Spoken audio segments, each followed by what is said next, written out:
Spring 1943. Over the skies of northern Germany, the Luftwaffe's confidence is absolute. For 4 years, its pilots have ruled the air like a medieval aristocracy of aces, knights in sleek Messerschmitts and Focke-Wulfs, laughing at the slow, heavy bombers crawling toward their industrial heartland. That morning, Adolf Galland, one of Germany's most decorated fighter leaders, leads his wing toward Bremen. Below him, waves of silver B-17s glint in the sunlight, climbing toward their target. The American formation is massive. 400 bombers, high and slow, engines droning like a distant thunderstorm. Galland smirks behind his oxygen mask.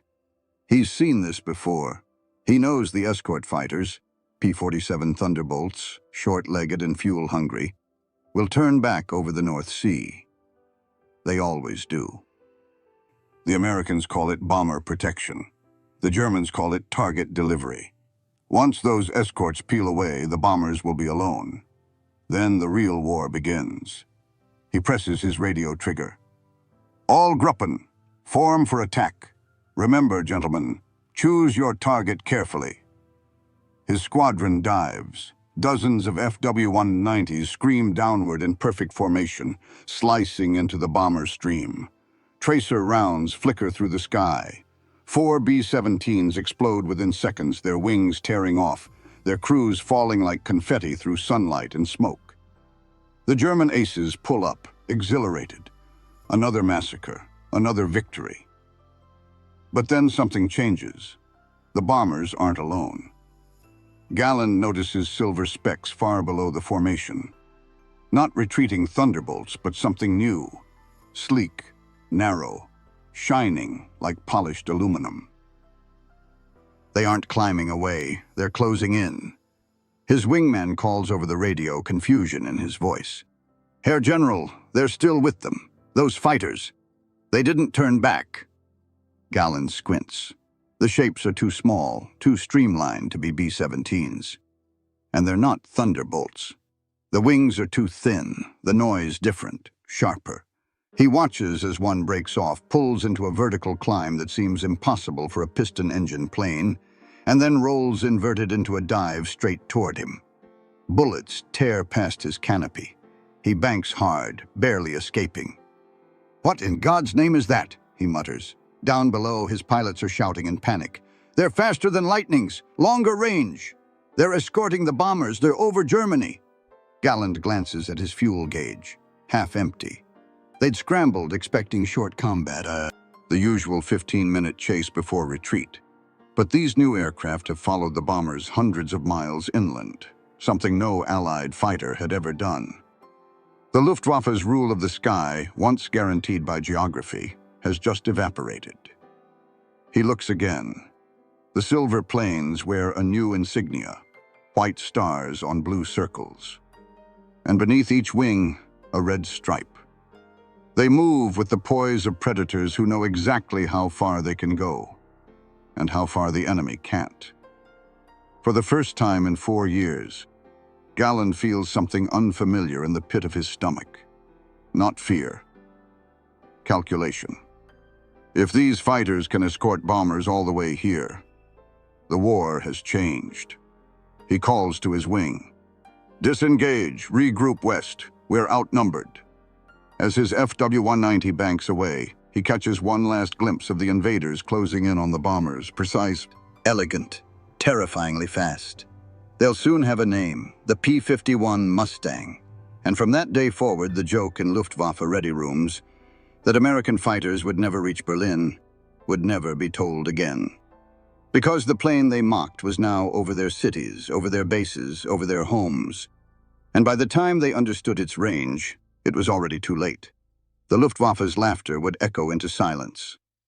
For 4 long years, German pilots believed they owned the sky. The Luftwaffe's dominance was more than military. It was cultural, psychological, almost spiritual. They had conquered Europe from the clouds downward. From Warsaw to Dunkirk, from Crete to Stalingrad, the Luftwaffe had been unstoppable. Their aces, Hartmann, Galland, Marseille, were living legends, worshipped like modern knights. Newspapers called them the Falcons of the Reich. Their kill counts were printed on the front page. The Allies feared them, studied them, envied them, and for good reason. Between 1939 and 1943, the Luftwaffe destroyed over 70,000 enemy aircraft. At its height, it could deploy 4,000 fighters across Europe. Its tactics were revolutionary. Finger four formations, energy fighting, boom and zoom attacks. Meanwhile, Allied fighters were inferior. The RAF's Spitfire was agile but short-ranged. The US P-47 Thunderbolt was durable but clumsy at high altitude. The P-38 Lightning was fast but unreliable in Europe's cold skies, and none of them could reach Berlin. That distance was the Luftwaffe's invisible fortress. The bombers of the US 8th Air Force could barely reach Germany's industrial heartlands, and when they did, their escorts had to turn back before the target. From that moment on, the B-17s and B-24s were lambs in the open. The Luftwaffe called it der Jagdplatz, the hunting ground. Their strategy was simple and devastating. Wait until the escorts ran low on fuel, then swarm the bombers in groups of 50 or more. It worked perfectly. In October 1943, during the second raid on Schweinfurt, 291 American bombers took off. 60 never came back. The air was thick with fire and falling debris. The survivors limped home with half their crews gone. The losses were so catastrophic that daylight bombing was nearly abandoned. Inside German command rooms, the confidence was intoxicating.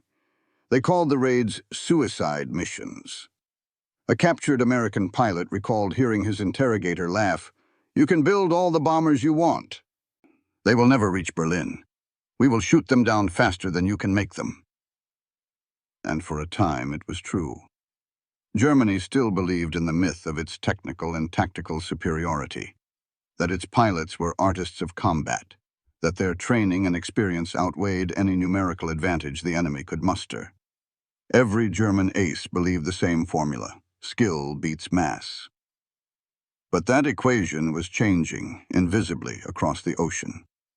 In 1942, while the Luftwaffe still flew circles over Europe, the United States was building an air power infrastructure unlike anything in history. Factories, training schools, logistics networks, fuel pipelines, and communication systems that could feed an air war indefinitely. It wasn't glamorous. It wasn't heroic. But it was exponential. By late 1943, the United States was producing 2,500 aircraft per month, more than the Luftwaffe had built in an entire year. Behind those numbers was a philosophy. Quantity is quality, if it's organized.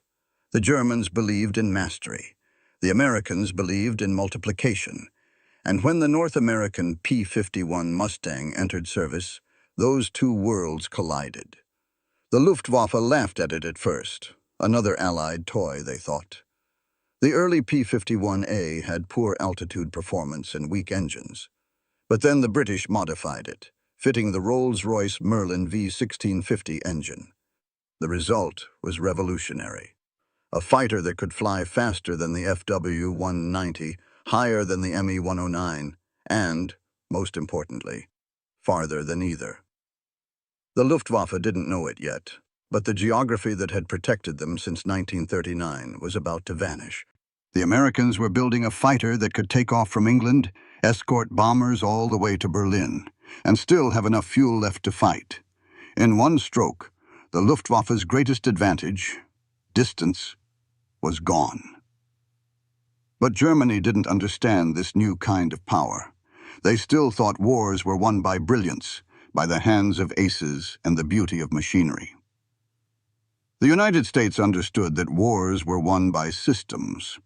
When the first Mustangs crossed the Rhine in late 1943, they carried not just bombs or bullets, but data, discipline, and infrastructure.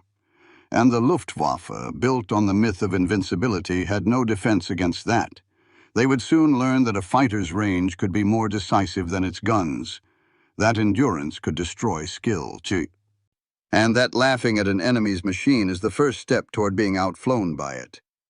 Because the Mustang wasn't a challenge to the Luftwaffe's strength. It was an extinction event.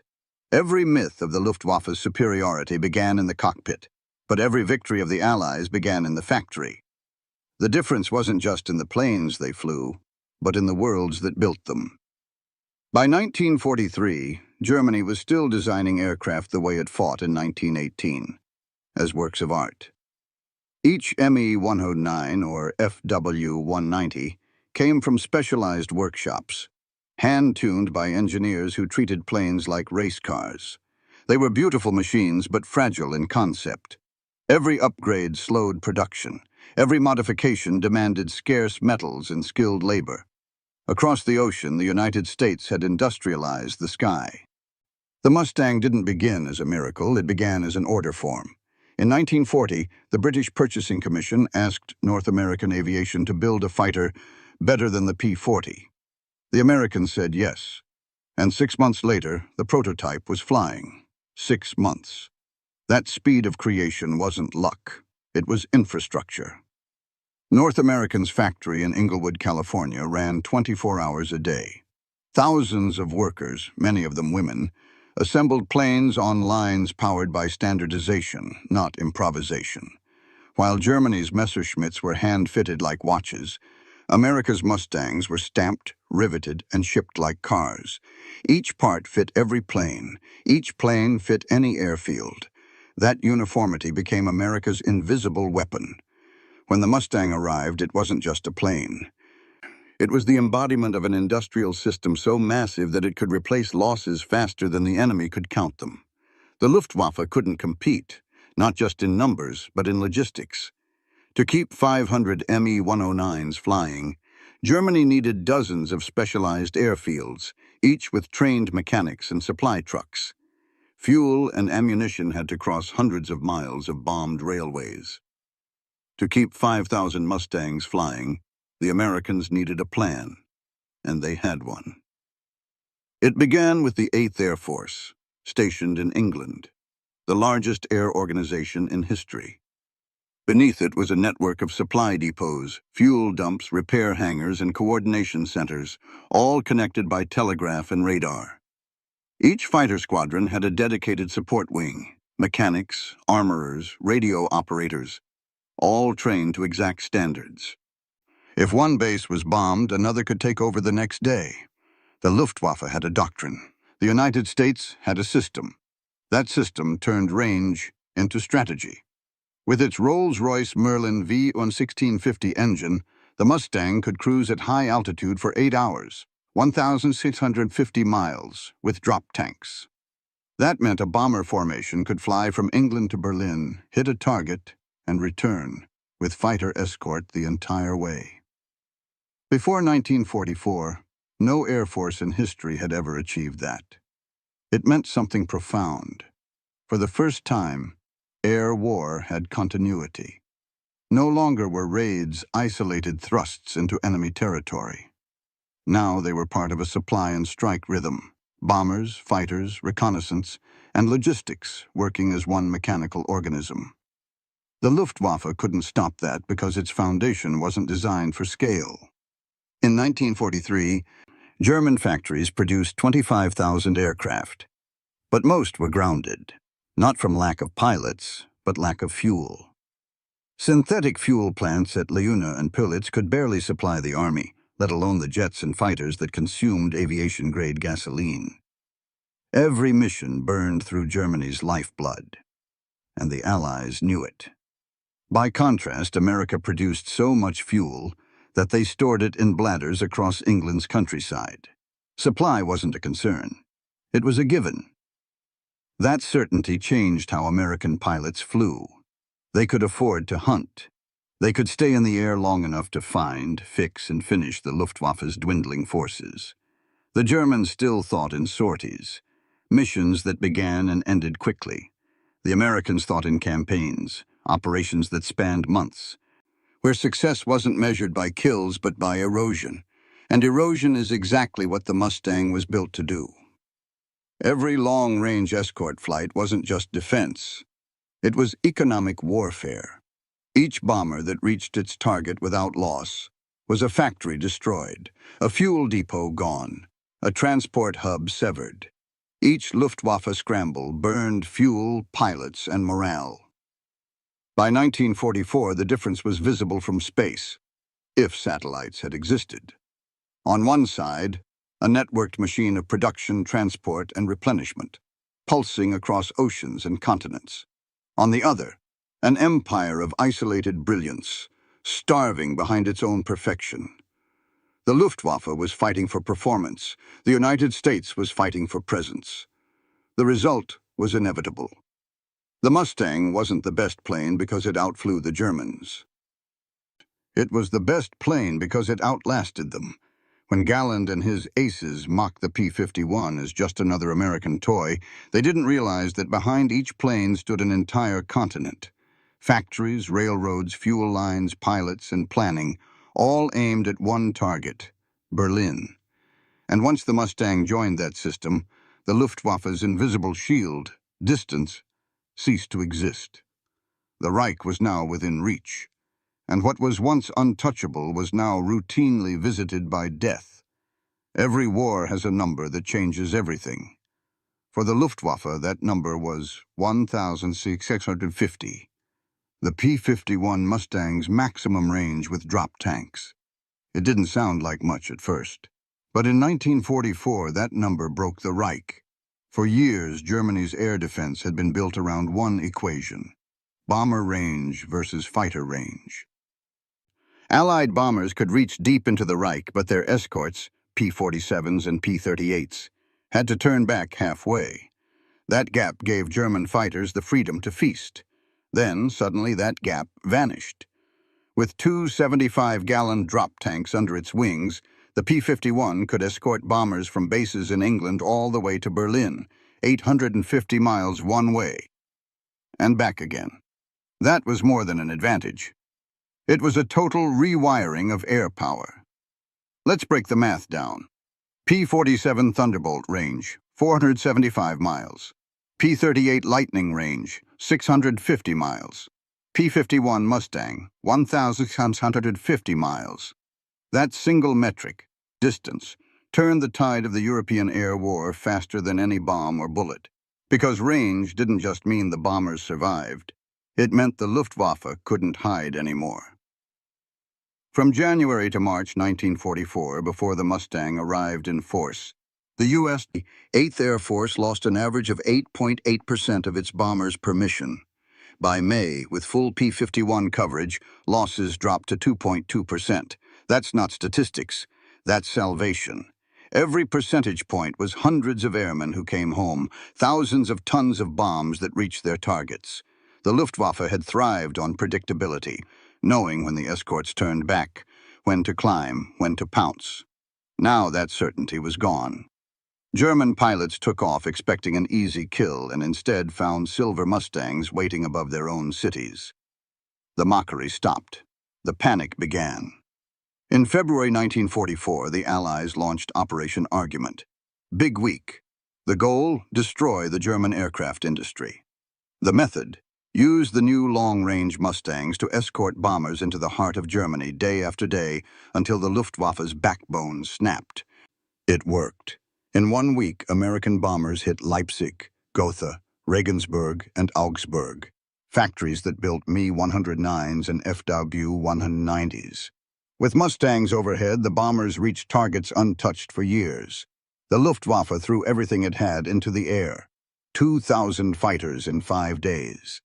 They destroyed over 250 Allied planes but lost 355 of their own.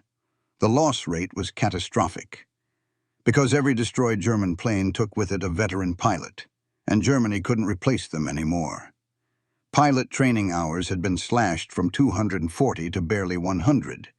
The new recruits were boys in their teens, rushed through flight school, then thrown into the sky against American pilots with twice the flight time and infinite fuel. Even the aces could feel the imbalance. Galland later admitted, "We could no longer choose when to fight. We could only fight where they found us." And they were being found everywhere. The Mustang's range turned the entire Reich into a battlefield. No airfield, no factory, no convoy was safe. The Americans could hit Berlin, Dresden, Ploesti, even Vienna. What the Germans once called deep defense, the protection of distance, ceased to exist. That's the cruel logic of air power. Once you remove distance, you remove choice. The Luftwaffe had fought for years in the comfort of proximity. 15-minute flights from their bases to the front, quick attacks, quick returns. The Americans now owned endurance. A P-51 pilot could fly for 8 hours, escort bombers over the target, and still have enough fuel left to strafe trains on the way home.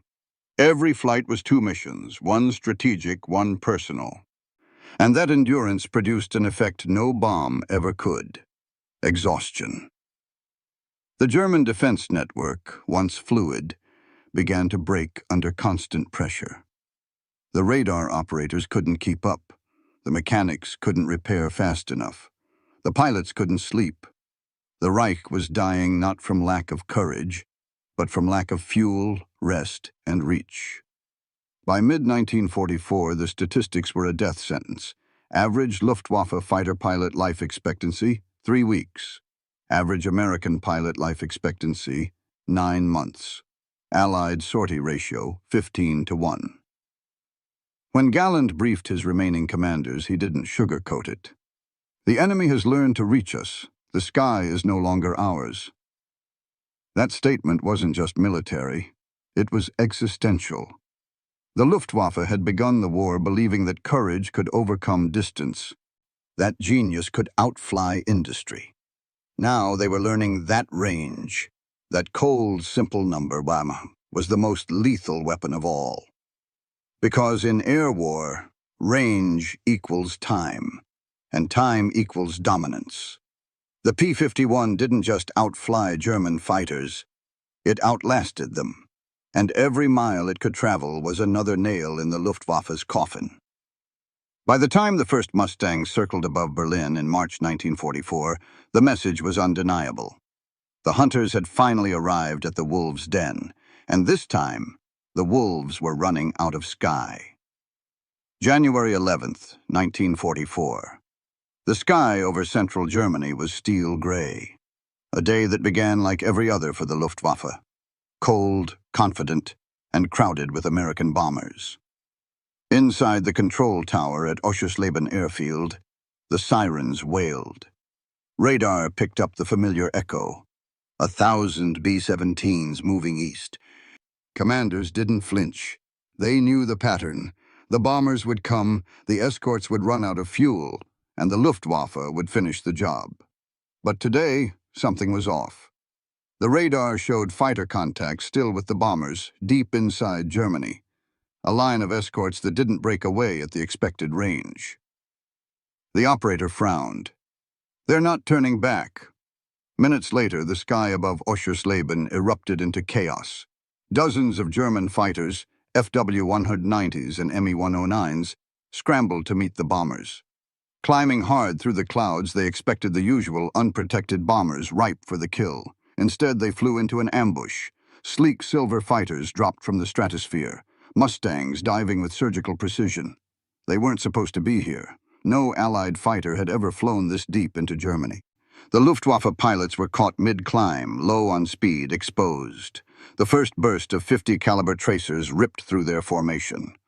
1, 2, 3 Me-109s exploded in seconds. Oberleutnant Kurt Bühligen, one of Germany's leading aces, pulled hard right and radioed in disbelief. "They're over Oschersleben. American fighters over Oschersleben." Down below, gunners from the bomber formation could hardly believe it either. For the first time in memory, they weren't dying alone. P-51s weaved through the sky like wolves, cutting German formations apart before they could reach the bombers. In 30 minutes, 19 Luftwaffe fighters were down. The Americans lost 4. For the bomber crews, it was a miracle. For the Luftwaffe, it was an omen. That single engagement, later known as the Oschersleben Raid, marked the first time the Luftwaffe had faced full long-range fighter escort over its own territory. And nothing was ever the same. The Mustangs didn't fight defensively. They hunted. Their pilots weren't content to guard bombers.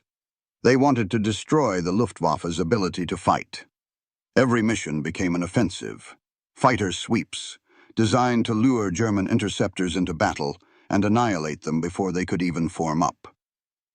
By late February, Mustang squadrons were flying deep penetration missions across the Reich, ranging from Hanover to Leipzig. They didn't wait for radar calls. They went looking. One German ace, Johannes Steinhoff, described the shock. "We used to own the sky. Now it was filled with enemies waiting above us." The hunters had become the hunted. On February 20th, 1944, Big Week began. A massive Allied operation to cripple Germany's aircraft industry. Thousands of bombers filled the sky, escorted by P-51s that roamed freely across enemy airspace. When the Luftwaffe scrambled, the Mustangs were already there, positioned higher, faster, ready. At Leipzig, the 4th Fighter Group under Colonel Don Blakesley destroyed 20 enemy aircraft in one engagement.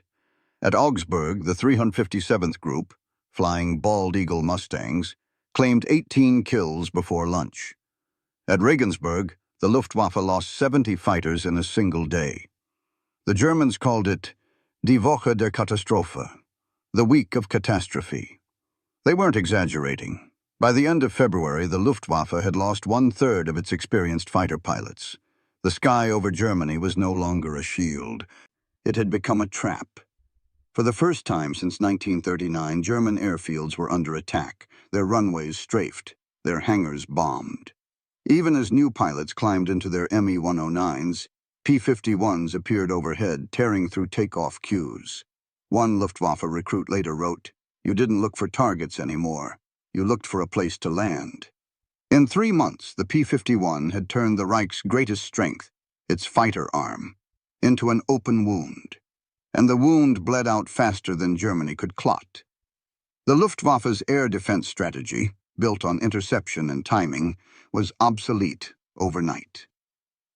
Because timing doesn't matter when your enemy never runs out of fuel, the Mustang didn't need to fight the Luftwaffe head-on. It simply stayed airborne longer than they could. It loitered, it waited, it chose the fight. That choice and that control of engagement is what defines air superiority. From Oschersleben onward, Germany no longer had it. When the first Mustangs returned to their bases in England, their gun barrels were burned, their wings torn with holes. But the message was clear. The Luftwaffe wasn't unkillable. It was mortal. The Americans had reached the point of no return, and now, so would the Germans. The hunters had looked up, and the sky was no longer theirs. By the summer of 1944, the Luftwaffe was still dangerous, but mathematically doomed. Its problem wasn't courage or aircraft or even technology. It was replacement. Every kill cost Germany a man it couldn't afford to lose. The Me-109 and FW-190 were still formidable machines, but behind every one stood a system running out of fuel, training, and time. The P-51 wasn't just a fighter, it was a pressure multiplier. Every time it appeared over an airfield, it forced a scramble. Every scramble burned fuel. Every flight ended with another pilot dead or missing. And by then, Germany couldn't replace them fast enough. Let's do the arithmetic. At the start of 1944, the Luftwaffe had 1,900 operational fighters and roughly 20,000 trained pilots. By the end of that same year, more than 14,000 were dead, captured, or wounded. That's a 70% attrition rate in 12 months. An entire generation erased from the sky. Meanwhile, the United States trained 25,000 new pilots in that same period. Pilot life expectancy told the rest of the story. Luftwaffe fighter pilot, 1944. 3 weeks. American fighter pilot, 9 months. The Luftwaffe wasn't just losing airmen. It was losing experience. The average German pilot entering combat in 1939 had 400 flight hours. By 1944, new recruits averaged 110 hours, less than half of what American cadets logged before graduation. The difference showed immediately. Rookie German pilots took off, saw contrails above, and froze. They were often dead within their first mission. A veteran ace, Walter Krupinski, recalled watching a new wingman panic mid-fight and dive into a crash. He never even saw his enemy, Krupinski said. The sky was full of silver, and he didn't know where to look. The Luftwaffe's training schools couldn't keep up because they no longer had the fuel to teach. In early 1944, cadets averaged 80 liters per flight. By the fall, they were limited to 40. They learned theory, not flying. Across Germany, the math got worse. Allied bombers hit oil refineries at Leuna, Politz, and Blechhammer. In 6 weeks, production of aviation fuel dropped by 90%. Entire fighter wings were grounded for lack of gas. Pilots who survived were forced to cannibalize wrecks for spare parts. Mechanics stripped damaged planes to keep others flying. The Luftwaffe, once a disciplined war machine, had become a scavenger network. Meanwhile, the Allies turned efficiency into a weapon. Each P-51 squadron had standardized maintenance routines. The same tools, same manuals, same schedules. Every damaged plane could be repaired overnight. Every replacement pilot arrived trained to the same procedure. What the Luftwaffe called ACEs, the Americans called scalability. By the summer, the Mustang's effect had spread beyond air combat. Every time a P-51 patrolled, it forced German bombers and transports to fly at night, halving their efficiency. Fuel shipments stalled. Replacement aircraft went undelivered. The Luftwaffe was bleeding to death not in dogfights but in decimals. The math of collapse looked like this. June 1944, 500 fighters available. July 1944, 1,000 fighters available. August 1944, 700 fighters available. Every month, 20% fewer planes. Every week, fewer pilots. Every day, shorter flight times. By autumn, the Luftwaffe's average sortie lasted just 20 minutes, enough to climb, engage, and fall back. The Americans could stay aloft for 8 hours. The Germans still measured victories in kills. The Americans measured victories in missions completed. The difference was philosophical and fatal. The Luftwaffe still believed in the cult of the individual, the ace, the master tactician, the man with 100 kills. The Americans believed in systems, radar coordination, fuel scheduling, command redundancy. The Luftwaffe was a dualist. The U.S. Army Air Forces were a factory. Factories don't get tired. Even the Luftwaffe's legends began to see the end coming. Erich Hartmann, the highest-scoring ace in history, would later say, "I shot down 352 planes, but it meant nothing. Every kill I made, 10 more appeared." That was collapse math in human form. Each German victory had no weight.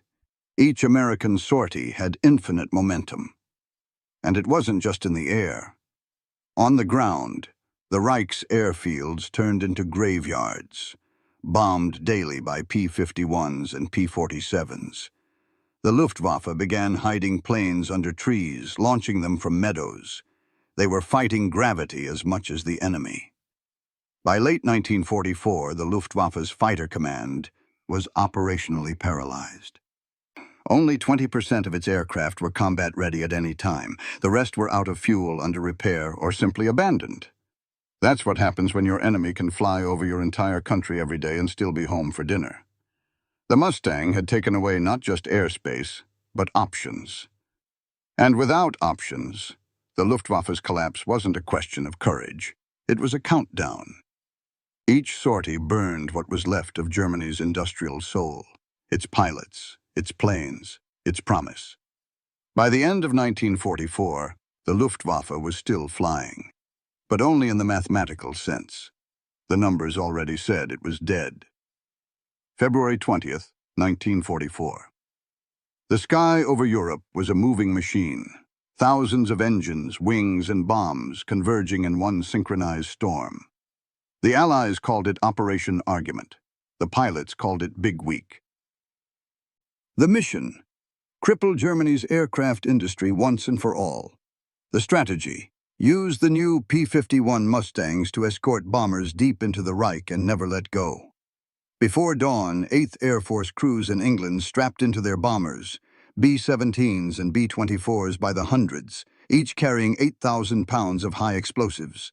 The ground shook as the runways filled with sound. The pilots joked that you could walk from one wingtip to another all the way across England without touching the ground. At 8 a.m., the bombers climbed into sunlight. Behind them, their escorts, the silver P-51s of the 4th and 354th Fighter Groups, formed up, drop tanks gleaming, engines humming like tuned violins. They weren't just protection, they were the spear. Across the channel, radar operators in occupied France spotted the formation. The Reichsluftfahrt Ministerium, the Air Ministry, sent out the alarm. Dozens of airfields crackled to life. Engines roared, sirens screamed. From Bremen to Leipzig, Regensburg to Augsburg, the Luftwaffe scrambled everything that could fly. Galland himself later recalled that morning, "We had never seen anything so vast. It wasn't a raid. It was a moving continent." The first intercepts came near Brunswick. Me-109s and FW-190s clawed upward, diving into the bomber stream. For a moment, it looked like every other mission. Fire, chaos, engines burning. Then the trap closed. The German pilots expected the escorts to break off, to vanish like they always had. Instead, the Mustangs stayed. They came from above and behind. Dozens, then hundreds. Captain Don Gentile of the 4th Fighter Group dove through the formation and caught a Me-109 in his gun sight. 1 second of fire. Gone. His wingman destroyed another. Over the radio, shouts overlapped. "They're all over us!" "My God, they're everywhere!" By noon, the sky over central Germany was a hurricane of metal. Bombers pressed on through smoke and shrapnel, dropping tons of ordnance on aircraft factories at Gotha, Regensburg, and Leipzig. On the ground, assembly lines burned. Whole hangars collapsed under firestorms. The German ministry's production reports from that week read like a eulogy. Leipzig, 47% of output destroyed. Regensburg, 62% destroyed. Augsburg, 70% destroyed. Factories that had once built the Me-109, the symbol of German air power, were now rubble. For the Luftwaffe, Big Week wasn't just defeat. It was exposure.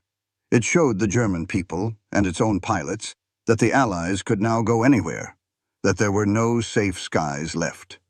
Over 5 days, the Luftwaffe lost 355 fighters and over 100 veteran pilots, men who couldn't be replaced.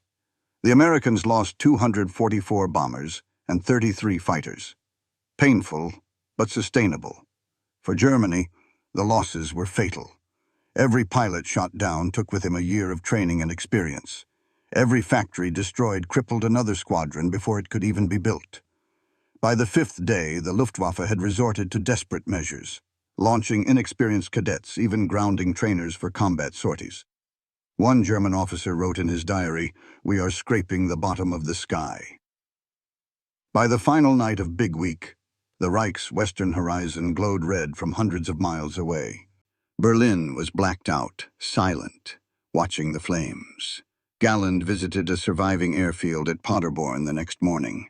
Dozens of burned-out fighters lined the runway. Fuel tanks ruptured, wings sheared. Mechanics stared wordlessly at the wreckage. He looked at a young pilot, barely 18, strapping into a replacement 109 with a canvas seat. The boy had 6 flight hours on the plane type. Galland placed a hand on his shoulder and said nothing. That day, 14 of the 20 new pilots launched. 2 returned. The Luftwaffe's fatal pattern was complete. It had gone from dominance to attrition, from confidence to crisis.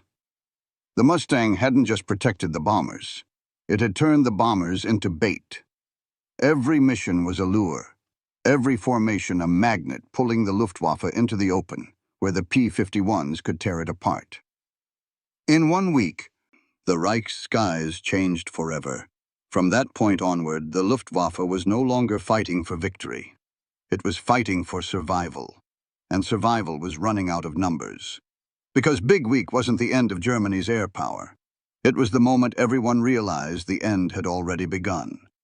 When the smoke cleared, the factories were gone. The aces were gone.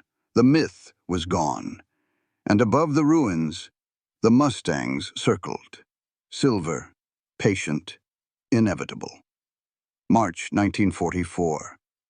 For the first time in the war, Allied pilots began to use a phrase that once sounded impossible: Berlin in sight. The capital of the Reich, once considered unreachable, was now a daily waypoint. The Mustangs had erased distance. The Luftwaffe had run out of sky. Each morning, the 8th Air Force launched hundreds of bombers and escorts across the Channel. The bombers carried the payloads. The Mustangs carried inevitability. At the heart of it was Colonel Don Blakesley, commander of the 4th Fighter Group, a man known for saying, "I don't want to go down in history. I want to go to Berlin."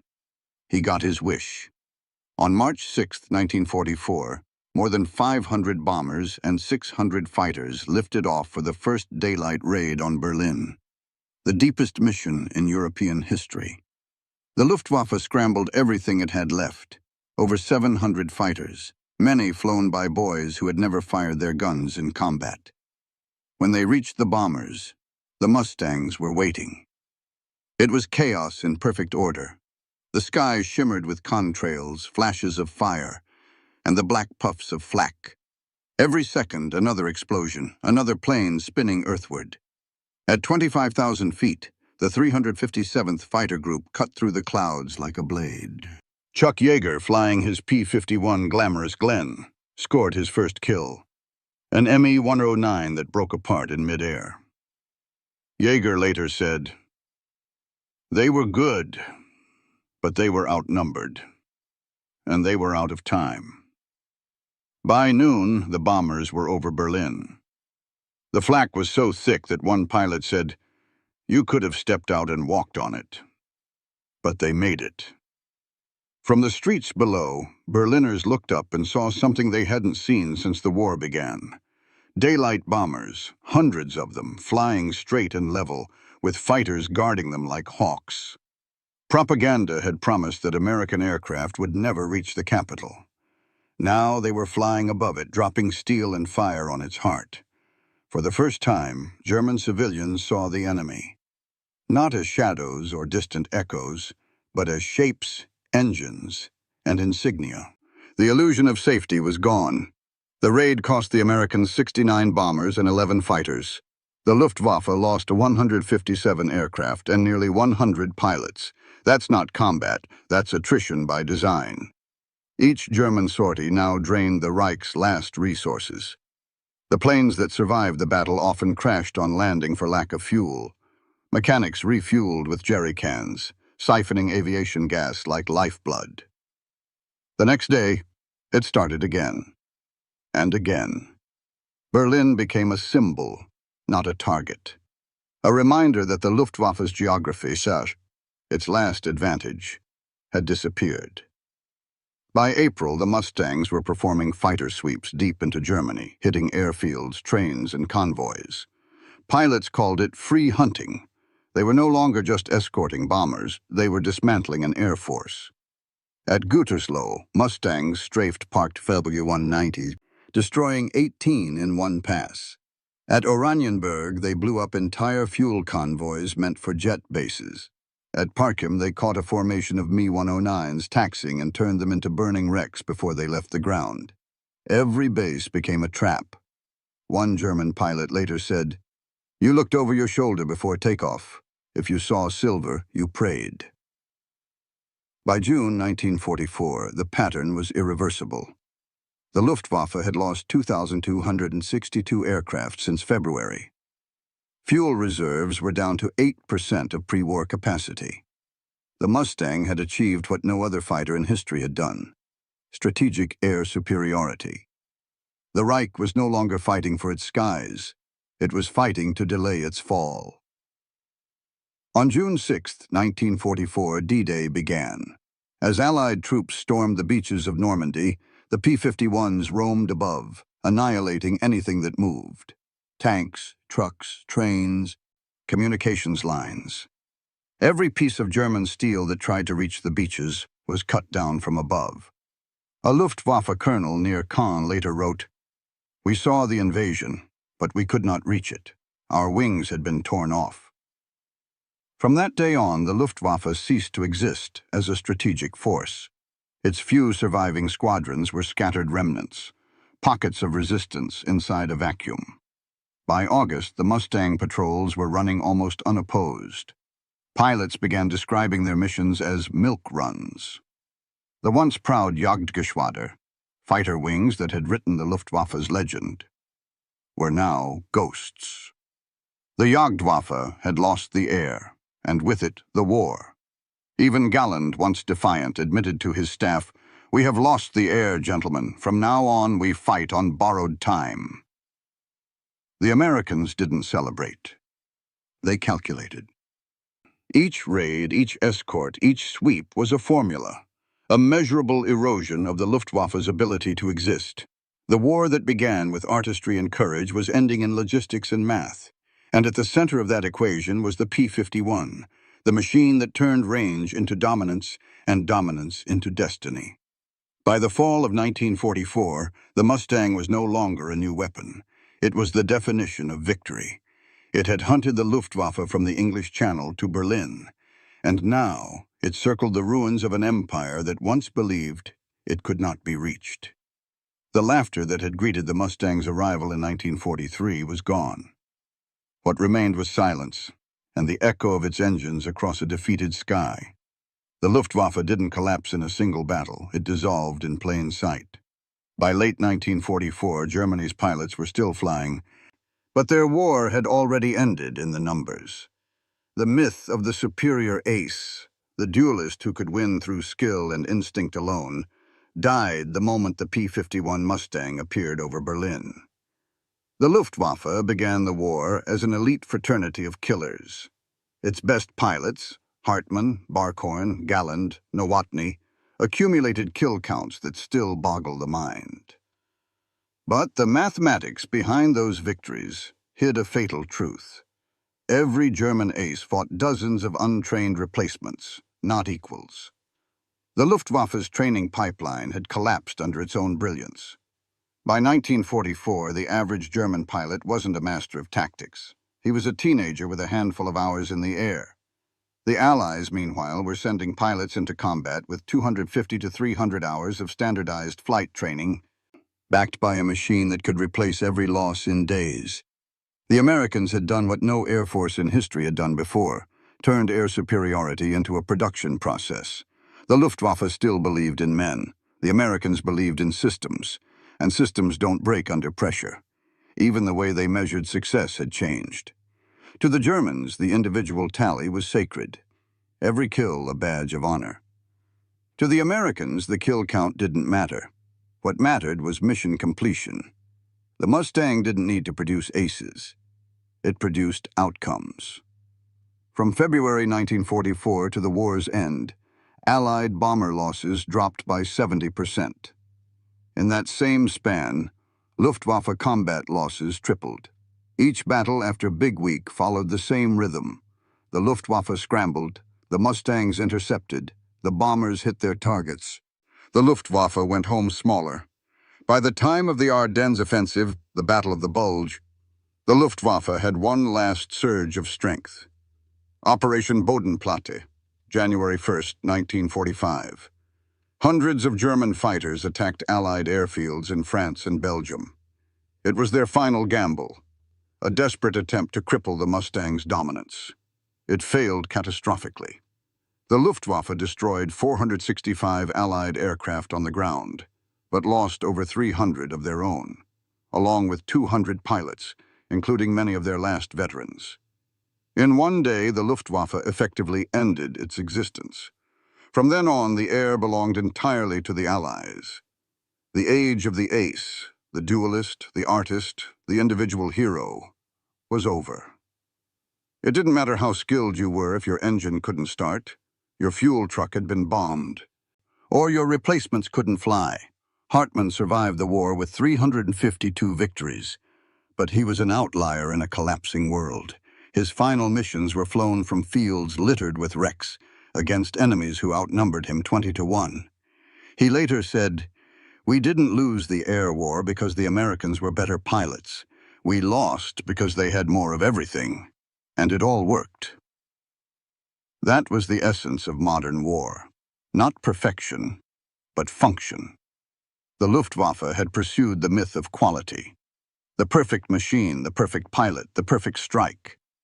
The Americans had pursued the reality of quantity with consistency. That's how the Mustang won. It wasn't faster than the Me-109 or more agile than the FW-190. It was simply available, always.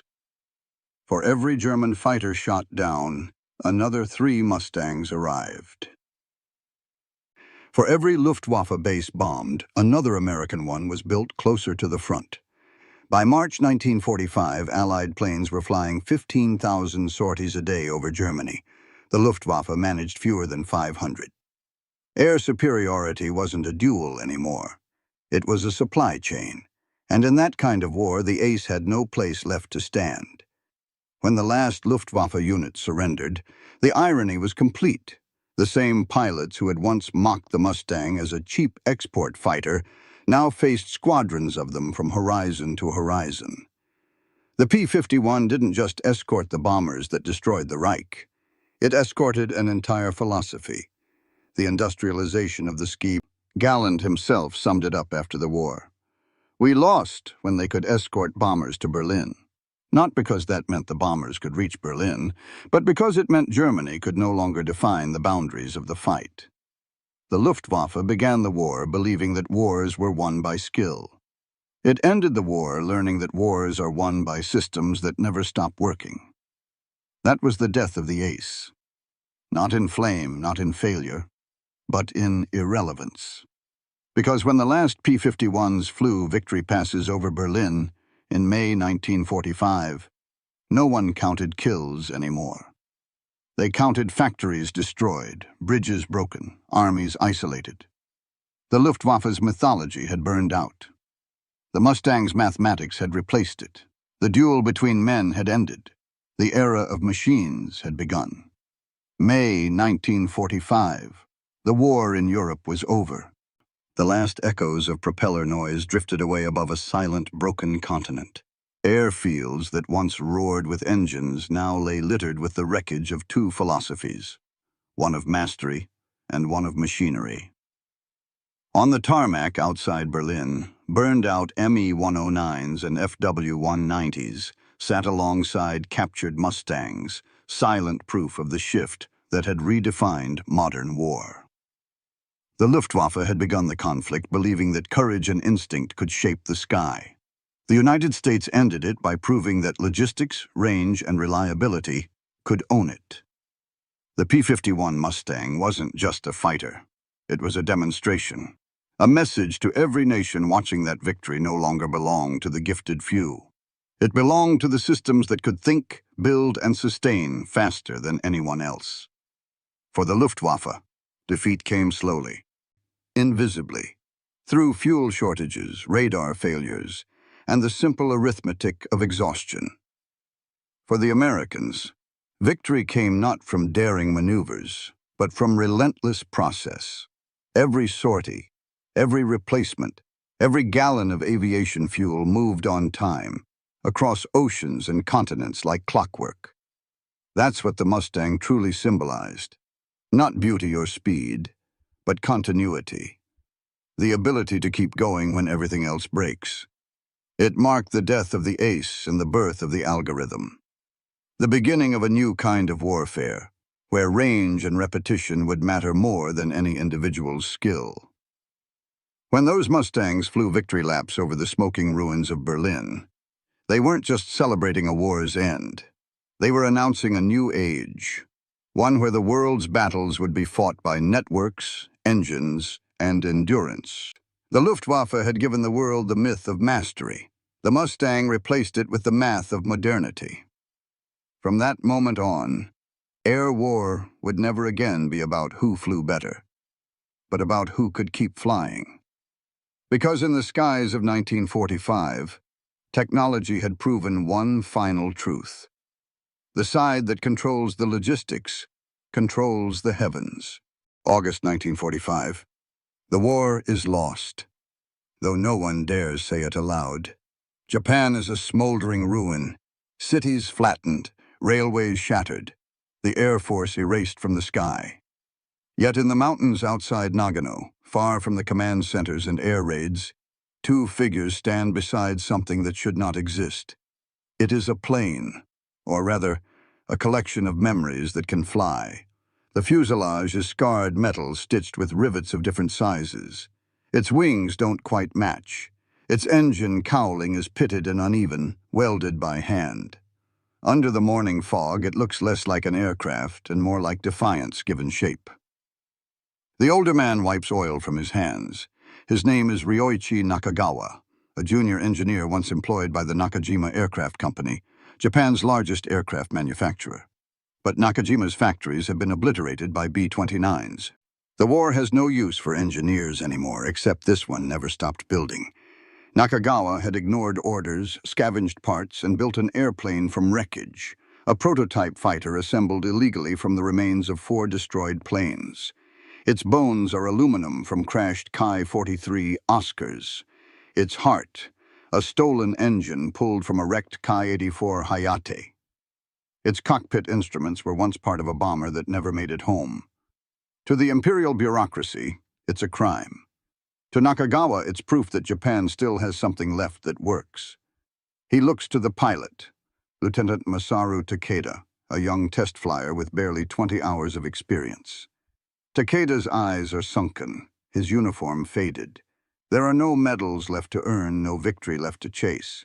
But when Nakagawa asks him, "Will you fly it?" he nods. They roll the plane out of the hangar. The wheels creak over packed dirt.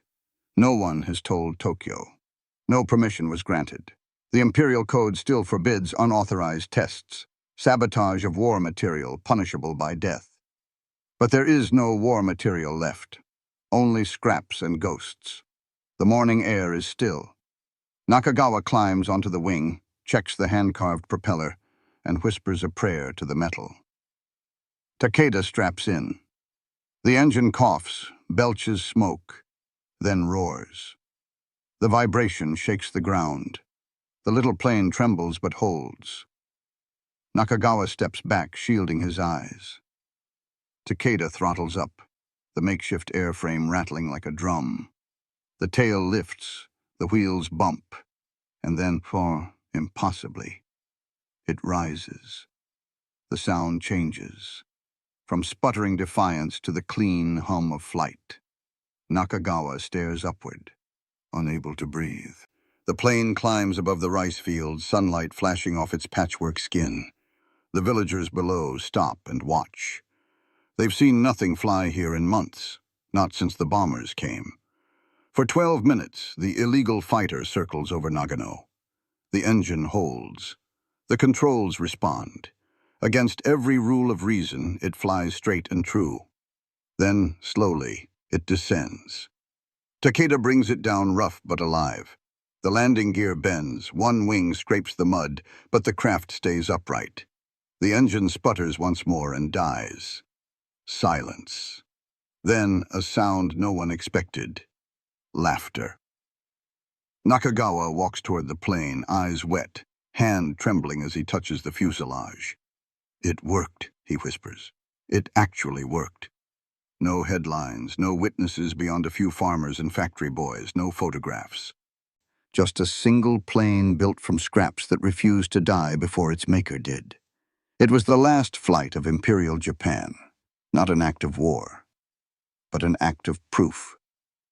Because when the empire was gone and every command had failed, one engineer had shown that ingenuity could still take off, even from the ashes. For most of the war, the world believed Japan's military industry was a machine, disciplined, synchronized, and guided by a single vision of perfection. Newspapers described the genius of the empire's engineers. Allied analysts drew diagrams of vast aircraft factories operating with clockwork precision. The myth of total unity, of a nation thinking and building as one, became part of Japan's aura of fear.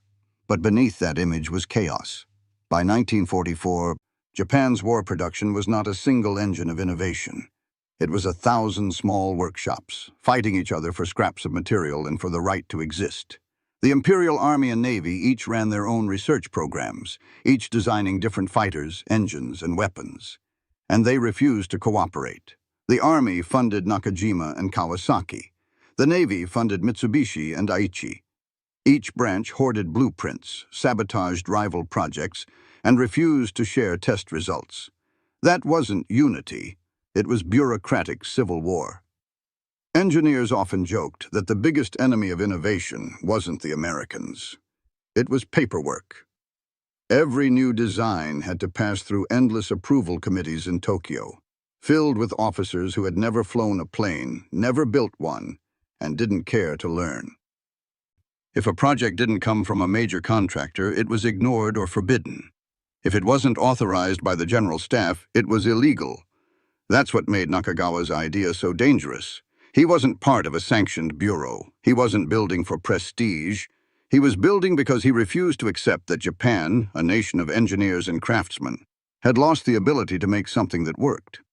His dream wasn't new. Other rebels had tried. At Hitachi, engineers built experimental gliders from bamboo after aluminum ran out.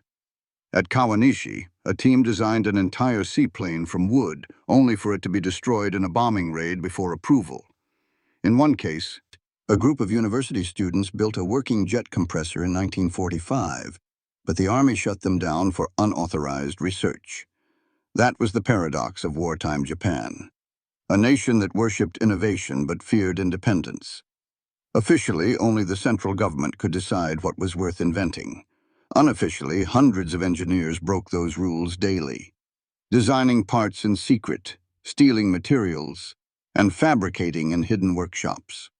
The results were uneven, but the intent was heroic. The myth of centralized genius had blinded the world, and even Japan's own leaders, to how fragile their system really was. When the bombers came, that system collapsed instantly. The central factories, Nakajima's Ota plant, Mitsubishi's Nagoya works, were obliterated in weeks. The engineers who survived had nowhere to go. Tokyo ordered production dispersed. Build wherever you can, however you can. And so the empire's final inventions were born in barns, schools, and caves. Some were failures, planes that fell apart after takeoff. But others, like Nakagawa's prototype, were triumphs of willpower disguised as desperation. His defiance didn't come from pride. It came from exhaustion with a system that rewarded obedience and punished results. By 1945, Nakagawa had watched 3 of his projects canceled by bureaucrats who couldn't even pronounce their names. He'd seen test aircraft destroyed before flight, engines scrapped for copper, and apprentices arrested for misallocation of resources. He was done asking for permission. So when the Nakajima plant at Musashino was bombed in February, he took what remained, engine parts, blueprints, and a handful of workers, and disappeared into the countryside. Officially, he was missing. In reality, he was building the only thing the empire no longer had, a functioning airplane. He had no orders, no funding, no authority. Just a belief that even in collapse, Japan could still make something that could leave the ground. The irony was cruel. The only real example of Japanese unity in 1945 wasn't between the Army and Navy, or Tokyo and the provinces. It was between one man, a few loyal engineers, and a pile of scrap metal. While the empire dissolved into silence, their hammers kept ringing. The world would remember Japan for its machines of war, the Zeros, the Hayates, the Shidankais. But the most important machine was one that no one asked for, no one approved, and no one wanted built. It was illegal. It was handmade. It was wrong by every technical standard, and it flew anyway, because sometimes genius isn't a system, it's a rebellion. By 1944, Japan's aircraft industry had entered a kind of organized collapse.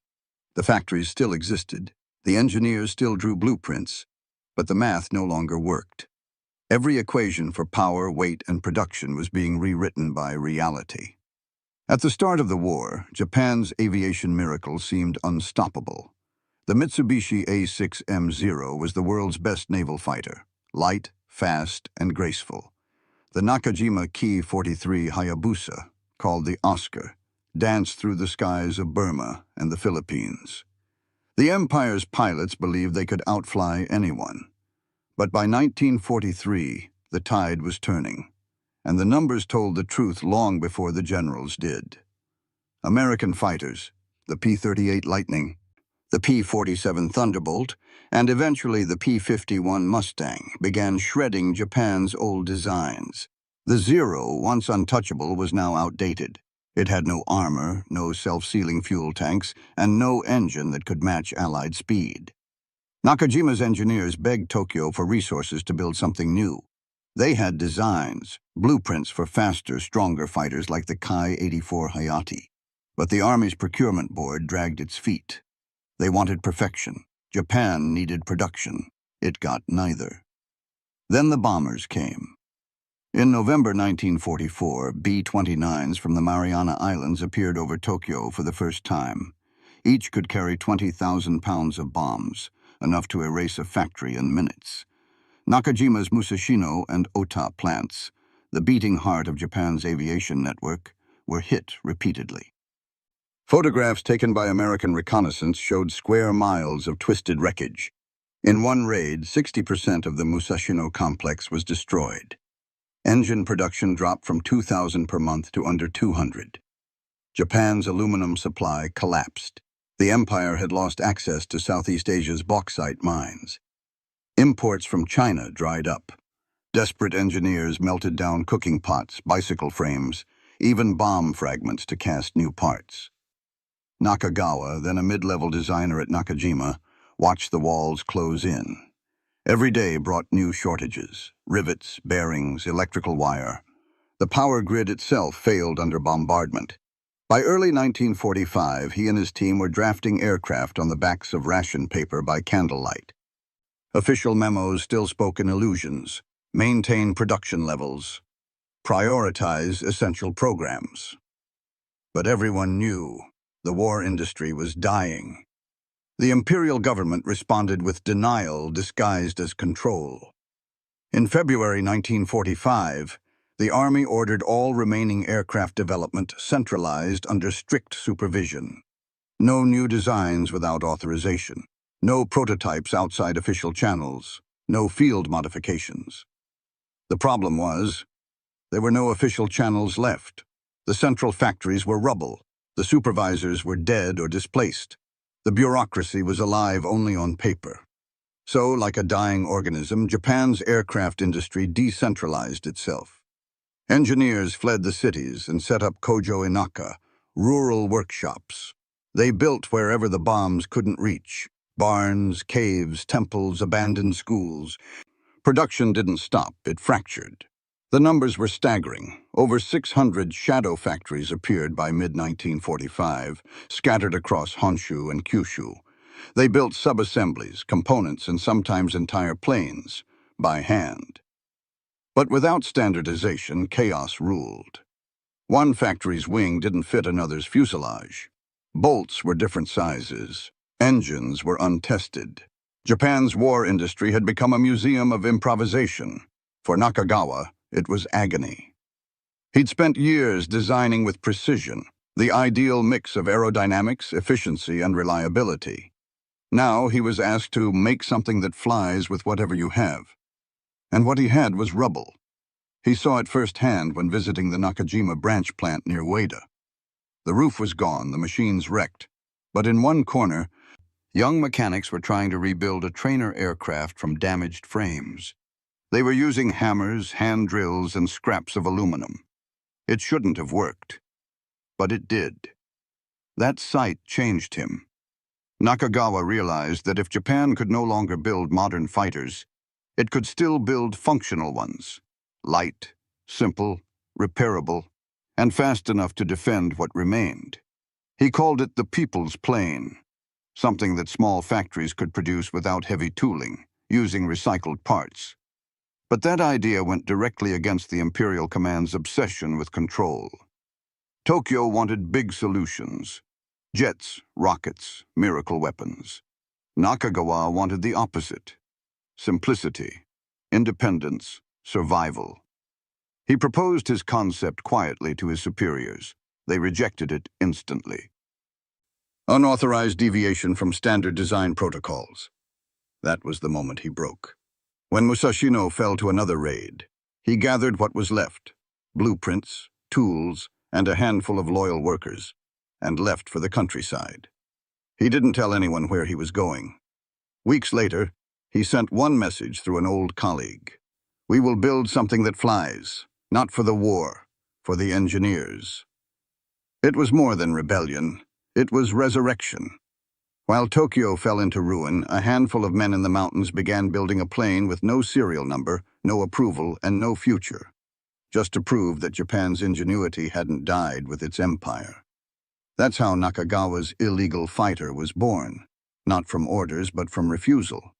Because sometimes, when the system collapses, only defiance keeps the machines running.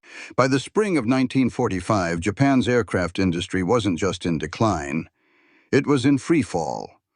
Every factory report read like a death certificate written in numbers. The nation that once boasted of the wings of the emperor was now melting saucepans to cast pistons and wiring planes with copper stripped from home appliances. The math of collapse was brutal and simple. In 1942, Japan produced 28,000 aircraft. In 1943, it managed 16,700. By 1945, barely 2,700. That's a 90% drop in 2 years. Not because of lost talent, but because the empire had run out of inputs. Each aircraft required 5 tons of aluminum, 400 gallons of high-octane fuel for testing 3 miles of copper wiring, 30 precision instruments from Germany or Manchuria. By 1945, Japan had none of them. The aluminum that once flowed from mines in Southeast Asia was gone. Imports from China had ceased. The United States Navy had strangled every sea route. In desperation, Japan created the Aluminum Recovery Bureau. Its orders: strip down everything metal that wasn't a weapon. Temple bells, window frames, pots, pans, all confiscated and melted. School children collected shrapnel. Housewives turned in cooking utensils. One propaganda poster read, "Turn your rice pot into a Zero's wing." But the smelters didn't care about slogans. Recycled aluminum was brittle, impure, and prone to cracking under stress. Planes built from it often failed on takeoff. Nakagawa, who'd once overseen high-grade alloy testing, saw it firsthand. His teams began receiving batches of aluminum that sparked when welded, contaminated with magnesium and iron. It was barely usable. Fuel was worse. A modern fighter engine, like the Nakajima Ha-45, which powered the Kia 84, required 100-octane aviation gasoline. Japan could barely produce 70-octane. The difference wasn't academic. It meant engines overheated, underperformed, and tore themselves apart mid-flight. Nakagawa called it engineering suicide. He wrote in his notes, "We build planes that can fly once. The second flight is a prayer." The airfields echoed that truth. Pilots climbed into machines they didn't trust, fueled with gasoline that smelled of paint thinner, their propellers carved from wood because metal was gone. Out of 100 aircraft produced in early 1945, only 40 reached operational service. The rest broke, burned, or crashed during testing. Still, Tokyo demanded miracles. The Imperial General Staff issued new orders. Develop a new interceptor to fight the B-29, faster, higher, stronger, despite the fact that Japan had no fuel, no metal, and no functioning factories. Nakagawa called the request a dream written in smoke. Every engineer knew the truth. The empire was dying by arithmetic. At Nakajima's remnants in Ueda, the daily work log told the story in stark lines. March 3rd, 2,400 pounds of aluminum requested, 120 delivered. March 15th, 8 engines scheduled, 1 completed. April 2nd, production halted. That was the end of official aviation in Japan. And yet, in the ruins, men like Nakagawa refused to stop. They didn't care about orders or quotas anymore. They cared about continuity. The idea that even if the nation vanished, the craft of flight should survive. Nakagawa gathered a handful of apprentices, men in their 20s who'd seen their cities bombed, their homes destroyed. Together, they began raiding scrapyards. They stripped wrecked Ki-43s for wings, took landing gear from burned-out trainers, and scavenged instrument panels from crash sites. Their workshop inventory read like a scavenger's diary. 4 partial fuselage frames, salvaged. 2 serviceable engines, 1 damaged. 1 wooden propeller, hand-carved. 600 pounds of scrap metal from wreckage. That was all. But Nakagawa didn't see wreckage. He saw parts waiting to be rearranged. He drew a new blueprint. Small, light, minimal. A fighter that could fly with half the material and a third the fuel of a standard design. He used steel tubing instead of aluminum spars, reshaped control surfaces for lift efficiency, and simplified the engine cowling to fit multiple engine types. He named it the KX Fighter, K for his initials, X for experiment, unofficial, unsanctioned, unstoppable. The logic was pure wartime physics. Reduce drag, reduce weight, recycle everything. He didn't have rivet guns, so they used hammers. He didn't have casting molds, so they used sand pits. When bearings ran out, they filed washers by hand. One worker later recalled, "We didn't build an airplane. We built a memory that refused to die." The result wasn't beautiful, but it was aerodynamic enough to stand a chance. Nakagawa's calculations estimated a top speed of 280 miles per hour and a climb rate rivaling early zeros. The imperial authorities would have called it primitive. Nakagawa called it possible. He knew the empire was lost, but he wanted Japan to remember what it felt like to build something that worked. And that conviction, that math-defying defiance, made the illegal fighter more than an airplane. It became a message that when perfection is no longer possible, persistence is the only victory left. By July, the plane was nearly complete. It lacked paint, serial numbers, and approval. But it had a purpose: to prove that Japan's engineers could still make the impossible fly, even when the numbers said they shouldn't. And in a world running out of everything, that belief was worth more than any order from Tokyo. Because when the math of starvation takes everything away, ingenuity is the only thing that still multiplies. In the shadow of the Japanese Alps, hidden among pine forests and rice paddies, there stood a crumbling railway warehouse. The roof sagged under bomb fragments. The walls were patched with tin. But to a handful of desperate men, it was a cathedral. This was Nakagawa's secret workshop, the place where Japan's last fighter would be born. There were no guards, no insignia, no official papers, just a dozen engineers, machinists, and apprentices working under the constant threat of discovery. By imperial law, what they were doing was treason. Unauthorized use of military materials was punishable by death. But by 1945, the law meant nothing. Tokyo was a rumor. Survival was the only authority left. The team called themselves the Night Mechanics. They worked in silence, hammering by candlelight after curfew. When American bombers passed overhead, they doused the lanterns and waited in the dark, listening to the distant thunder of explosions. The materials were as fragile as their morale. Aluminum came from wrecked Ki-43 fuselages. Engine mounts were scavenged from a burned Ki-84. The propeller was hand-carved from laminated birch polished with cooking oil. Every bolt had a story. The cockpit canopy had once belonged to a trainer aircraft that crashed in 1943. The seat was made from an oil drum. The instrument dials were stitched together from 3 different models, none calibrated correctly. It shouldn't have worked. But it was all they had. Nakagawa slept on the floor beside the airframe. Blueprint papers for blankets. He'd spend hours calculating structural stresses with a slide rule and chalk, then recheck the numbers when the wind howled through the walls. He wasn't chasing victory.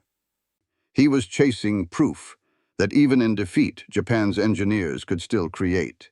His young apprentice, Junpei Sato, later said, "He spoke like a man already dead, trying to leave behind a soul in metal." Every morning they rolled the half-built fuselage into sunlight, tested balance and adjusted by instinct. There were no wind tunnels, no test rigs, no spare parts. When something broke, they rebuilt it with whatever they could find. It was craftsmanship at the edge of collapse. One day, Nakagawa stood beside the unfinished wing and asked, almost to himself, if Tokyo had trusted its engineers instead of its officers, would the war have gone differently? No one answered. They didn't need to. The proof was right there. A machine assembled from wreckage, built in secret, that was somehow whole. By July, the fighter, the KX-3 as they nicknamed it, was complete. Its skin was rough, the seams uneven, but it had balance. Its empty weight, 1,800 kilograms. Engine, salvaged Ha-45, partially rebuilt, outputting 1,400 horsepower, though only on paper. It didn't matter. They'd built a plane from nothing. The first test was scheduled for the evening of July 28, 1945. They towed the craft out of the shed, across a dirt path toward a flattened rice field that served as a makeshift runway. The engine didn't start the first time, or the second. On the third try, it roared to life, coughing, sputtering, then stabilizing. The men cheered softly. For the first time in months, they'd heard the sound of something humanly built that wasn't destruction. Nakagawa inspected every joint by touch. His hands were black with oil. "If this fails," he said quietly, "let it fail while trying." The test pilot, Lieutenant Masaru Takeda, climbed into the cockpit. The canopy didn't close properly. They tied it down with wire. No wind, no orders, no witnesses. The night mechanic stood back. Takeda throttled up. The nose dipped, the propeller blurred. The sound of power filled the valley. He released the brakes. The plane rolled, wobbled, almost veered off course, then steadied. The tail lifted. Dust sprayed behind it.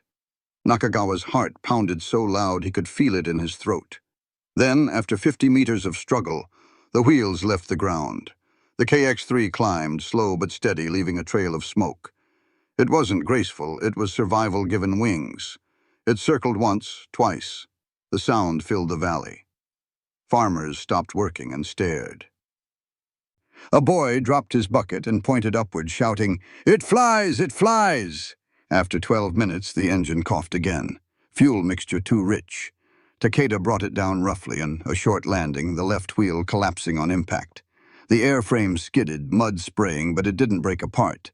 The mechanics ran toward the wreck, shouting his name. The canopy opened. Takeda laughed. Exhausted, trembling, alive. Nakagawa reached the plane, placed his hand on the bent wing, and whispered, "It lived." In that moment, no one thought about the empire, the war, or the surrender they all knew was coming. They thought only of this, that from the ashes of defeat, a handful of men had built something that flew. The night mechanics covered the damaged fighter with straw mats to hide it from inspectors. Then they sat together in silence as the sun set over the mountains, the smell of oil and rain mixing in the air. For one day, they had won. Not a battle, but a memory. And for Nakagawa, that was enough. Because the last victory of Japanese engineering wasn't measured in speed or altitude. It was measured in defiance. Even as Nakagawa's prototype sat hidden under straw and silence, Tokyo's bureaucracy still believed it could command order from chaos. The empire's collapse was mathematical, but its leaders were still pretending it could be reversed through paperwork. In the final months of the war, the Imperial General Staff issued daily directives to factories that no longer existed. Orders for aircraft production were sent to plants that had been bombed flat weeks earlier. Requests for fuel went unanswered, because there was none. But the orders kept coming, written, stamped, and delivered to ghosts. The Imperial Army's Procurement Bureau demanded reports. Number of fighters completed this month. Nakagawa's old office at Nakajima responded with the truth. 0. The response came back. Unacceptable. Increase production by 15%. It was theater, bureaucracy performing for itself as the country disintegrated. While Tokyo's officers were writing memos, Nakagawa and his team were cutting scrap metal by hand, turning ration cans into oil filters, and hammering broken bolts straight again. The Empire still claimed control over its engineers, but control had become an illusion. Every real act of creation now happened illegally. In the spring of 1945, an army inspector visited a small foundry near Ueda and discovered an unauthorized project, a prototype trainer made of plywood and steel. Instead of praising the ingenuity, he shut it down for improper authorization. That same month, Nakagawa's secret workshop was quietly reported by a neighbor to a local constable, a farmer who doubled as a wartime policeman. The constable came to investigate, saw the half-finished fuselage, and asked one question: "Is this for the military?" Nakagawa replied, "It's for Japan." The man hesitated, then nodded and walked away. He never filed a report. That's how far the Empire had fallen. Local policemen ignored the law because they'd lost faith in it. The collapse of Japanese aviation wasn't just industrial, it was philosophical. The imperial system had always believed that obedience could substitute for creativity, that hierarchy could replace talent. But by 1945, obedience had built nothing but ruins. The engineers who still had the will to create had to break the very system they'd once sworn to serve. Nakagawa knew this. He'd spent a decade watching innovation strangled by red tape. The obsession with approval stamps, the endless committees, the blind reverence for seniority. Now, as he built his illegal fighter from scrap, he felt liberated. For the first time, there were no officers, no signatures, no slogans, only engineers, tools, and the question, will it fly? He called it the freedom of failure. Failure in wartime Japan had been forbidden. To fail was to dishonor the emperor. But in the ruins, failure was the only teacher left. The irony was bitter. The empire that once demanded perfection now survived on imperfection. Bent metal, misfit parts, and recycled debris. The KX-3 itself was a mathematical rebellion. Nakagawa's design rejected the empire's obsession with complexity. Where official aircraft used 12,000 rivets, his used 4,000. Where others required precision alloys, his used mixed scrap. Where others needed a factory, his needed only hands. It wasn't elegant, but it was buildable. Tokyo didn't understand what that meant. They still believed in the illusion of scale, that central authority could conjure production through slogans. But Nakagawa believed in adaptation. He told his apprentices, "The empire will lose this war because it cannot learn from failure. But engineers must." His logic was cruel and beautiful. Systems fail when they cannot decentralize. Japan's engineers were discovering this too late. But they were discovering it nonetheless. By mid-August, even the army began to sense that something had shifted. Reports came in of unauthorized village factories across Honshu, producing replacement parts for vehicles and aircraft without orders. Instead of punishing them, regional officers began quietly helping, smuggling fuel, delivering tools, and pretending ignorance. It was rebellion by inertia. The system stopped fighting its own people and simply looked away. The line between law and survival blurred completely. When Nakagawa's prototype flew, no one reported it. But word spread anyway, from farmer to mechanic, from apprentice to airman. Whispers of the mountain plain reached even the remnants of the Nakajima network. Some dismissed it as a rumor. Others called it treason. But among the engineers who still dreamed, it became a symbol. If one illegal plane could fly, then Japan's spirit of creation wasn't dead, only hidden. And that terrified the bureaucrats more than the bombers ever did. Because the empire could control factories, but not faith. It could issue orders, but not inspiration. The real victory of the KX-3 wasn't in the air. It was in the minds of the men who built it. Proof that creativity survives even when nations don't. When Tokyo finally learned of Nakagawa's project, days before the surrender, the report reached an empty desk. The war was over before anyone could punish him. The empire had collapsed faster than its own paperwork. And in that collapse, the engineers were finally free. Free to fail, free to create, free to build again. The plane that shouldn't have existed had outlasted the system that forbade it. That's the cruelest kind of victory, when rebellion becomes the only functioning part of a dying machine. August 10th, 1945. The day after Nagasaki. The air above Japan was still thick with the smell of burned cities and surrender rumors. The emperor hadn't spoken yet. The radio called for patience and perseverance. But in the valley outside Nagano, there was no patience left. There was only one thing left to prove. The dawn came misty and blue. Dew clung to the grass of the makeshift runway, a former rice field leveled by hand. Nakagawa and his night mechanics had spent the night tightening bolts and checking seams by lantern light. The plane sat in silence, its patched skin catching the first rays of sun.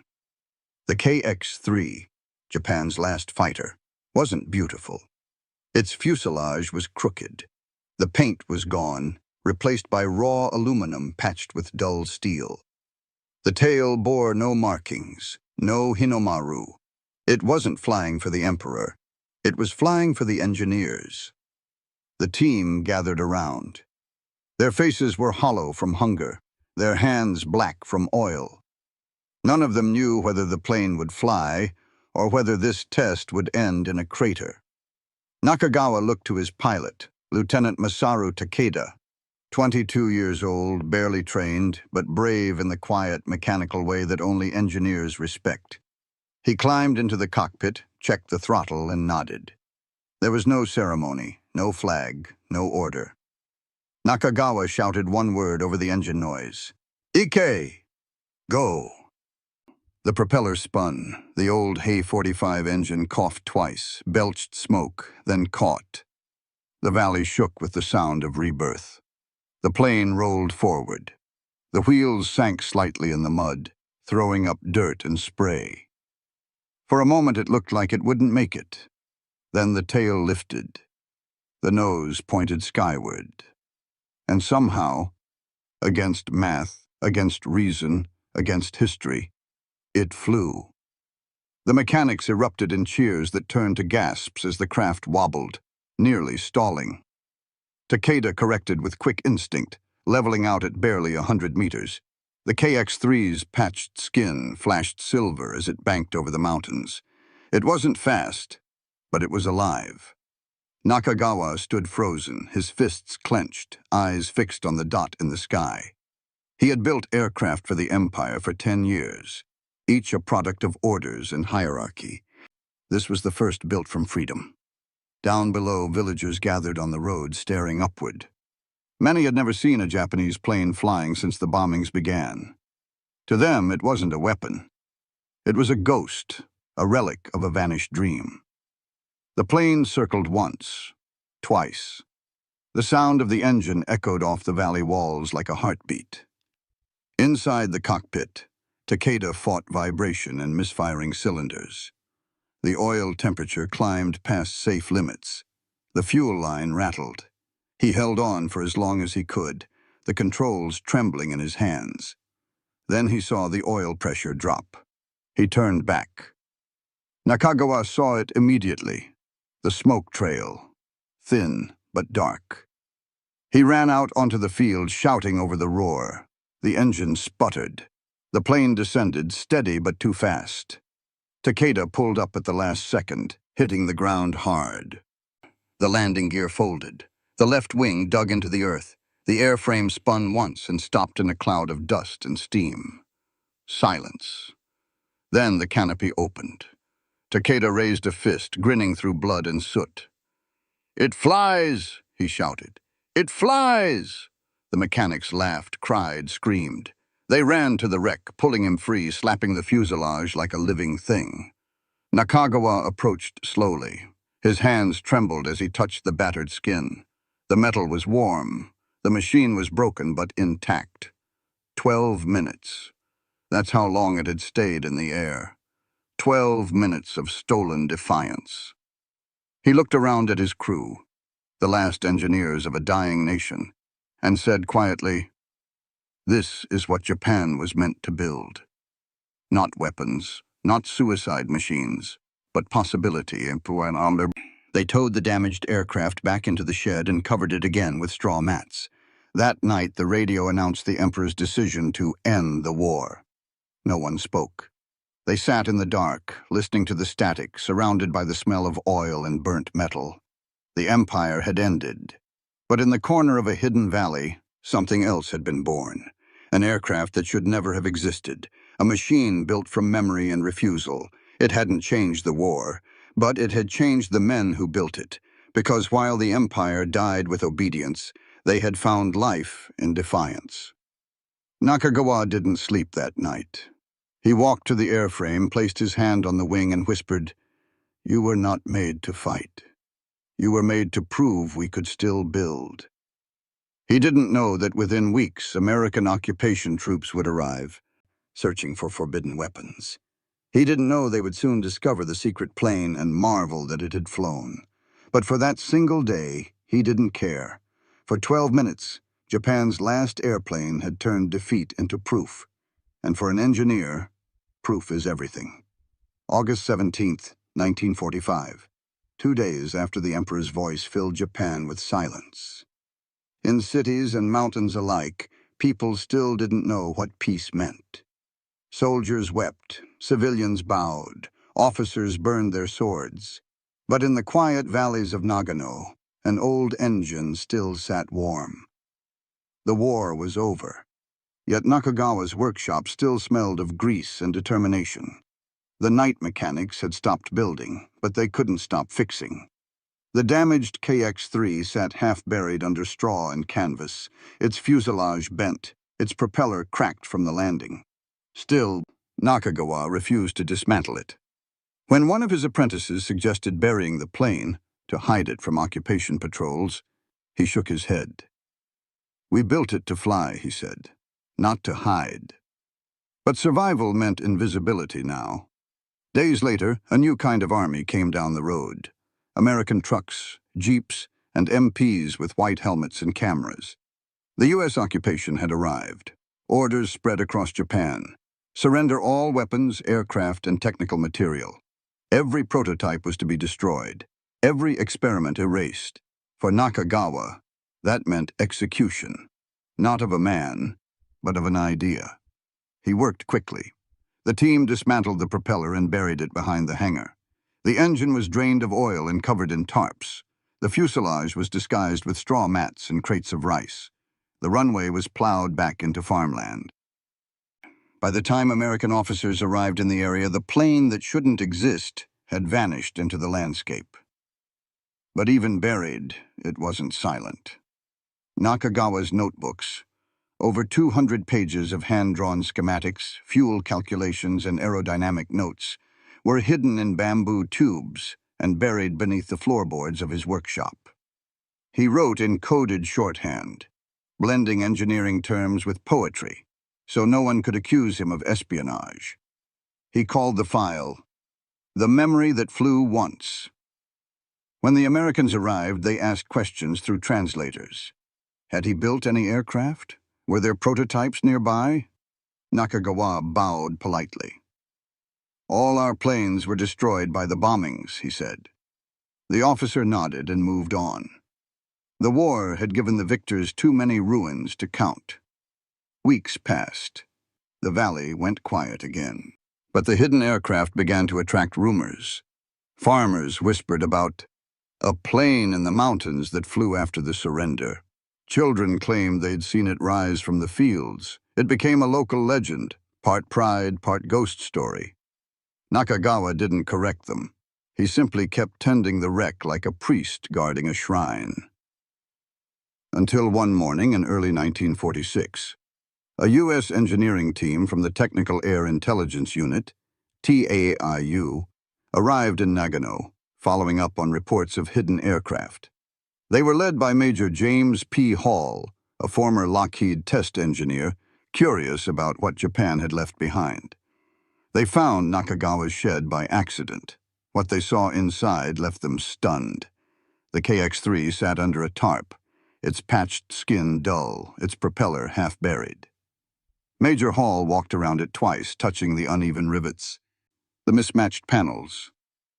"You built this?" he asked through a translator. Nakagawa hesitated, then nodded. Hall stepped closer, eyes scanning the welds. "Out of what?" "Everything we had," Nakagawa replied. Hall looked at the engine, a Ha-45, heavily modified with salvaged valves and tubing. He whistled. "This shouldn't work," he said.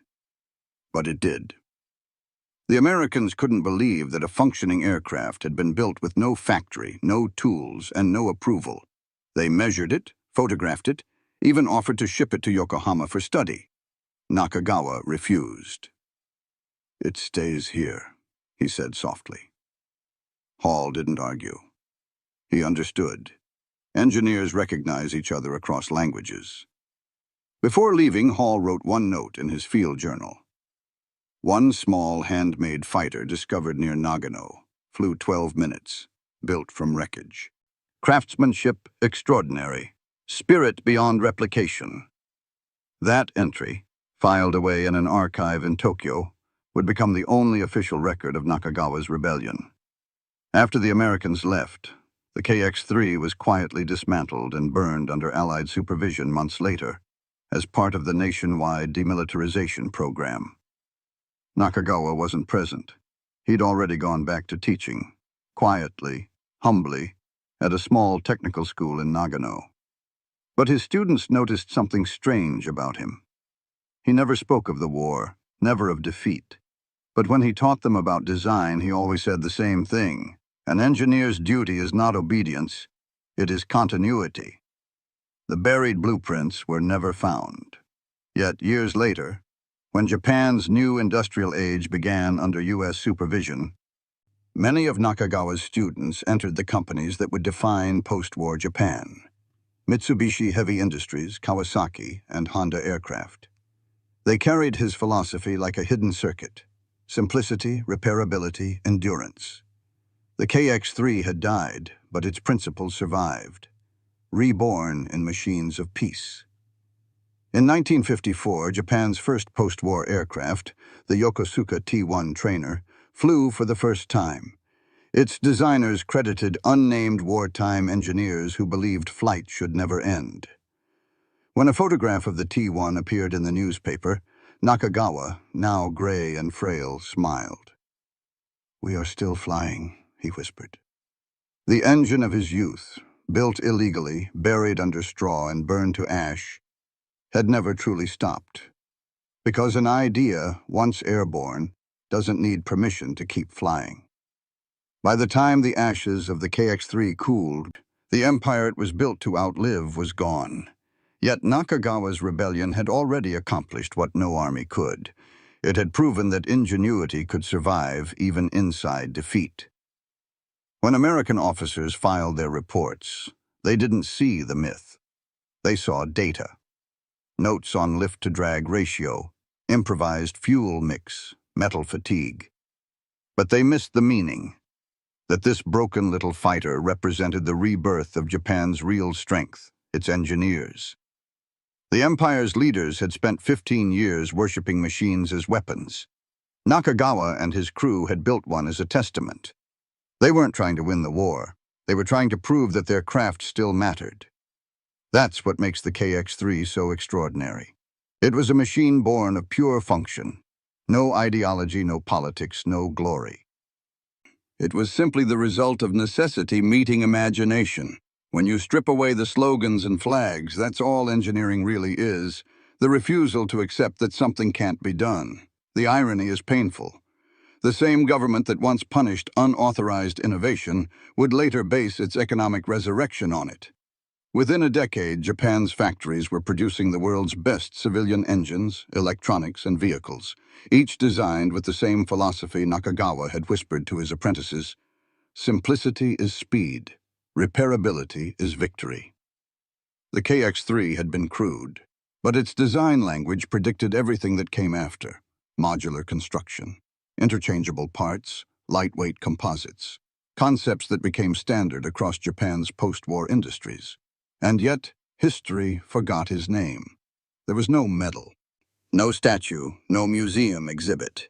The man who had built Japan's last fighter from scrap metal died quietly in 1962, working on agricultural engines in Nagano.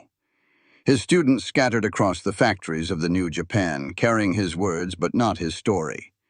The official histories of the war mentioned the famous aircraft, the Zero, the Hayate, the Shidenkai. None mentioned the mountain plane. But for the engineers who knew, the lesson was clear. The KX-3 wasn't about flight. It was about resistance. Resistance against bureaucracy, against fatalism, against the idea that creativity needs permission. When Japan surrendered, its war factories went silent. But 1,000 workshops like Nakagawa's didn't disappear. They adapted. Those mechanics became the seedbed for post-war industry.